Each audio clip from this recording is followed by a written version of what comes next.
Hello everyone, welcome to my YouTube channel. आज की इस वीडियो में हम पढ़ने वाले हैं सीबीएसई क्लास 10 एमांडा। इस वीडियो में हम इस चैप्टर का समरी देखने वाले हैं, डिटेल्ड समरी। तो आइए स्टार्ट करते हैं, वो भी इन हिंदी।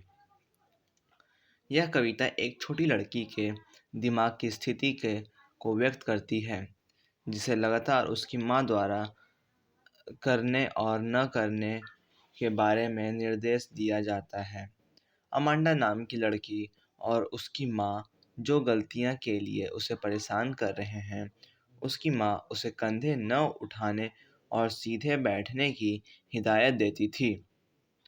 उसकी माँ उसे अपना होमवर्क खत्म करने की याद दिलाती है। छोटी लड़की अमांडा खुले में जीवन की स्वतंत्रता के बारे में सपने देखती रहती है।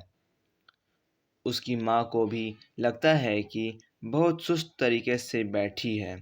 इसके लिए अमांडा हल्के हरे समुद्र में स्वतंत्र रूप से और खुशी से तैरते हुए मत्स्यांगना के रूप में कल्पना करती है। वह सुंदर हरे समुद्र में एक शांत और आराम से जीवन जीना चाहता है। इसके अलावा उसकी माँ ने अमांडा को उसके सपनों से बाहर निकलना और पूछा कि क्या वह अपने कमरे और जूतों की सफाई करती है या नहीं। अमांडा की और दिवास्वप्न है, जिसमें वह खुद को अनाथ भटकने, स्वर्ण मौन और निर्बाध स्वतंत्रता में नंगे पैर के रूप में कल्पना करती है। वह कहती है कि उसने रेत पर अपने नंगे पैर के पैटर्न बनाकर अपनी स्वतंत्रता का आनंद लिया होगा।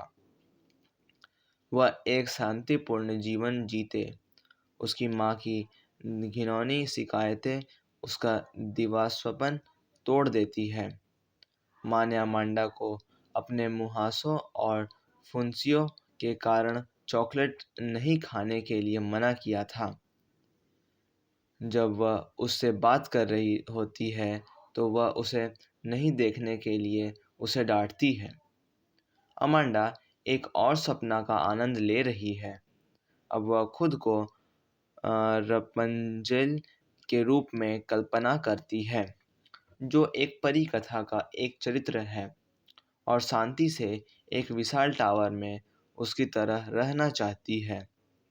उसका सपना है कि वह रपेंजल की तरह अपने बालों को टावर से नीचे नहीं जाने देगी। टावर में वह अकेली और शांतिपूर्ण जीवन जिएगी। वह कभी भी किसी को टावर पर नहीं आने देगी। अंत में माँ उसे होने के लिए मना करती है मूडी होने के लिए मना करती है, लेकिन वह नहीं चाहती कि कोई भी उसे यह महसूस कराए कि वह उसकी बेटी को परेशान कर रहा है। इस समय कवि ने अमांडा की तरफ से कोई प्रतिक्रिया नहीं लिखी है। लगातार हो रही इस छेड़खानी ने उसे इतना परेशान कर दिया है कि उसने खुद को किसी और की तरह सपने देखना भी बंद कर दिया है। अपने माता पिता के निरंतर उत्पीड़न और प्रभुत्व के बचने के लिए वह हमेशा यही कोशिश करती है। अमांडा की माँ अमांडा को अपने नाखूनों को न काटने के लिए बहुत सख्त आवाज़ में बताती है। फिर वह अमांडा से कहती है कि वह अपने कंधे को झुकाए नहीं। इसके बजाय वह चाहती है कि अमांडा उसकी पीठ के बल सीधे बैठ जाए। अमांडा अपने वास्तविक जीवन में एक काल्पनिक दुनिया में वापस आ जाती है। वह कल्पना करती है कि एक सुंदर हरा समुद्र है जिसमें केवल वह रहती है। उसे परेशान करने वाला कोई नहीं है। वह अब एक इंसान नहीं है, लेकिन एक जलपरी का रूप ले चुकी है और आराम से फैशन में चल रही है उस समुद्र के भीतर। अमांडा की माँ अमांडा से पूछती है, क्या उसने होमवर्क पूरा किया? वह अमांडा से आगे पूछती है कि क्या उसने अपने कमरे की सफाई की है। अंत में वह अमांडा से पूछती है कि उसने अपने जूते साफ किए या नहीं। अमांडा फिर से एक काल्पनिक दुनिया में वापस आ गई। वह कल्पना करती है वह अनाथ है और सड़क पर चारों ओर नंगे पैर रोमांस कर रही गई है। वह अपने नंगे पैरों के साथ नरम धूल में डिजाइन करती है और इस तरह उन्हें गंदा करती है। वह मौन और स्वतंत्रता का पालन करती है। अमांडा की माँ ने उसे कोई भी चॉकलेट खाने से मना किया क्योंकि उसके चेहरे पर मुहासे पैदा कर सकते थे। जब वह उससे बात कर रही होती है तो वह उससे देखने की आज्ञा देता है।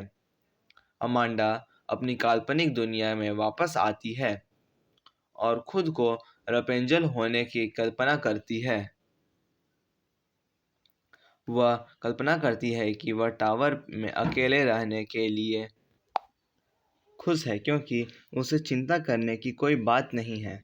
वास्तव में वह अपने जीवन से इतनी खुश है कि वह टावर से भागने की कोशिश में अपने बालों को कभी कम नहीं होने देगी। अमांडा की माँ ने उसे सुलूक बंद करने के लिए कहा। वो अपनी बेटी